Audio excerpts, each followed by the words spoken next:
ನಮಗೆ ಏನಾದರೂ ನೋವಾಯಿತು, ಕಾಯಿಲೆ ಬಂತು, ಬಂದೇ ಬರುತ್ತೆ, ಏನೋ ಕಾಯಿಲೆ ಬರುತ್ತೆ, ಇಲ್ಲ ಕೆಮ್ಮು ಬರುತ್ತೆ, ನೆಗಡಿ ಬರುತ್ತೆ, ಜ್ವರ ಬರುತ್ತೆ, ತಲೆನೋವು ಬರುತ್ತೆ, ಫ್ಲೂ ಆಗುತ್ತೆ, ಏನೋ ಆಗುತ್ತೆ, ಕಾಲು ನೋವು ಬರುತ್ತೆ, ವಯಸ್ಸಾದ್ಮೇಲೆ ಏನೋ ಬರುತ್ತೆ ನೋವುಗಳು.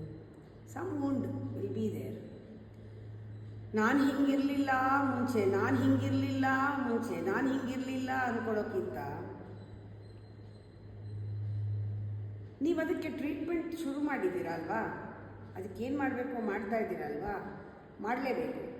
ಮಾಡ್ತಾ ಇದ್ದಾಗ ಫಸ್ಟು ನೀವು ನೋಡಬೇಕಾಗಿರೋದು ನಿಮ್ಗೆ ಎಷ್ಟು ಕಮಿಟ್ಮೆಂಟ್ ಬಂದಿದೆ.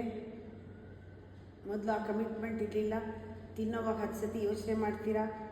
ಆ ಕಮಿಟ್ಮೆಂಟ್ ಮುಂಚೆ ಎಲ್ಲ ಸಿಕ್ಕಾಪಟ್ಟೆ ತಿಂತಿದ್ರಿ, ಇವಾಗ ಎಲ್ಲಿ ಓಡಾಡಬೇಕಾದ್ರೂ ನನ್ನ ಕೈಲಿ ಆಗುತ್ತೋ ಇಲ್ವೋ ಅನ್ನೋದು ಎಚ್ಚರ ಇದೆ. ಮೊದಲು ಎಲ್ಲಂದ್ರಲ್ಲಿ ಹೋಗ್ತಿದ್ರಿ, ಏನಂದ್ರೆ ತಿಂತಿದ್ರಿ.